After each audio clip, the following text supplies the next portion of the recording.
नमस्कार साथियों, आज के करंट अफेयर में आपका स्वागत है। तो चलते हैं पहले क्वेश्चन की तरफ। पहला क्वेश्चन है कि चंद्रयान से चुनाव तक पहल किसने शुरू की। तो इसका सही जवाब है भारत का चुनाव आयोग, ऑप्शन बी। भारत का चुनाव आयोग ने चंद्रयान से चुनाव तक की पहल शुरू की। तो चलते हैं इसके बारे में कुछ जान लेते हैं। भारत के चुनाव आयोग ने चल रहे विधानसभा चुनावों के दौरान पश्चिमी दिल्ली में चंद्रयान से चुनाव तक पहल शुरू की है। इस अभिनव अभियान का उद्देश्य भारत की आंतरिक उपलब्धियों, विशेष रूप से चंद्रयान मिशन की सफलता का लाभ उठाकर मतदाताओं को आकर्षित करना है। चलते हैं अगले क्वेश्चन की तरफ। अगला क्वेश्चन है कि भारत सरकार ने हाल ही में विदेशी नागरिकों के लिए कौन सी नई वीज़ा शुरू की है। तो इसका सही जवाब हो जाएगा option D, Ayush visa. Bharat सरकार ने विदेशी नागरिकों के लिए जो वीज़ा शुरू की है उसका नाम है आयुष वीज़ा। तो सही ऑप्शन हो जाएगा ऑप्शन डी। चलते हैं अब आयुष वीज़ा के बारे में कुछ जानते हैं कि भारत सरकार ने आयुर्वेद, योग, प्राकृतिक चिकित्सा, यूनानी, सिद्धि और होम्योपैथी जैसी पारंपरिक भारतीय चिकित्सा प्रणाली के तहत इलाज करने वाले विदेशी नागरिकों के लिए नई आयुष वीज़ा श्रेणी शुरू की है।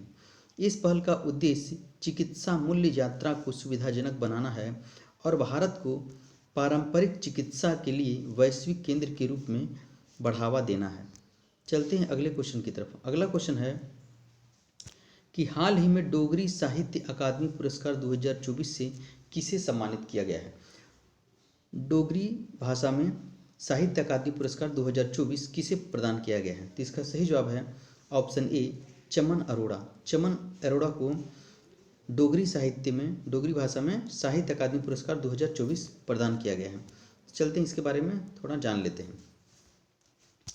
चमन अरोड़ा को उनकी पुस्तक एक और आत्मकथा अश्वत्थामा के लिए डोगरी में मरणोपरांत साहित्य अकादमी पुरस्कार 2024 से सम्मानित किया गया। इनकी जो पुस्तक है एक और अश्वत्थामा के लिए यह पुरस्कार दिया गया है।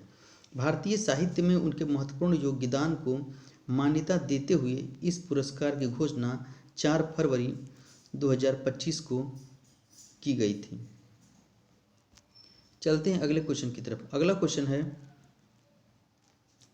कि चिप डिजाइन के लिए NELIT उत्कृष्टता केंद्र का उद्घाटन कहाँ किया गया था।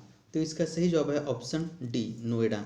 नोएडा में NILIT उत्कृष्टता केंद्र का उद्घाटन किया गया है। तो ऑप्शन डी सही हो जाएगा। तो चलते हैं इसके बारे में कुछ जान लेते हैं। 5 फरवरी 2024 को इलेक्ट्रॉनिक्स और IT मंत्रालय के सचिव S कृष्णन ने नोएडा में चिप डिजाइन के लिए NIELIT सेंटर ऑफ एक्सीलेंस का उद्घाटन किया।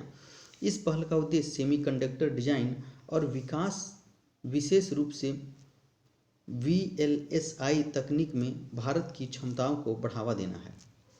चलते हैं अगले क्वेश्चन की तरफ। अगला क्वेश्चन है कि हाल ही में ऑस्ट्रेलियाई क्रिकेट हॉल ऑफ फेम में किसे शामिल किया गया है। तो इसका सही जवाब हो जाएगा माइकल वेवन। माइकल वेवन को हॉल ऑफ फेम में शामिल किया गया है। चलते हैं इसके बारे में कुछ जान लेते हैं। महान ऑस्ट्रेलियाई वनडे बल्लेबाज माइकल वेवन को हाल ही में ऑस्ट्रेलियाई क्रिकेट हॉल ऑफ फेम में शामिल किया गया है। 66वें शामिल वेवन में 332 वनडे मैचों में 53.58 की औसत से 6,912 रन बनाए हैं, जिसमें 6 शतक शामिल है। चलते हैं अगले क्वेश्चन की तरफ। अगला क्वेश्चन है कि हाल ही में किस भारतीय अमेरिकी संगीतकार ने ग्रैमी पुरस्कार 2025 जीता है। तो इसका सही जवाब हो जाएगा ऑप्शन ए, चंद्रिका टंडन। चंद्रिका टंडन ने भारतीय अमेरिकी संगीतकार में ग्रैमी पुरस्कार में 2025 का पुरस्कार जीता है। चलते हैं अगले क्वेश्चन, चलते हैं इसके बारे में कुछ जानते हैं कि भारतीय अमेरिकी संगीतकार चंद्रिका टंडन ने हाल ही में अपने एल्बम त्रिवेणी के लिए बेस्ट न्यू एज एल्बम की श्रेणी में ग्रैमी पुरस्कार 2025 जीता है। प्रधानमंत्री नरेंद्र मोदी ने भी उन्हें बधाई दी है और इसे भारतीय संगीत के लिए गौरव का क्षण माना है। तो साथियों, ये वीडियो आपको कैसा लगा। अगर वीडियो अच्छा लगा तो हमारे चैनल को सब्सक्राइब कर दें। फिर मिलते हैं अगली वीडियो में, तब तक के लिए धन्यवाद।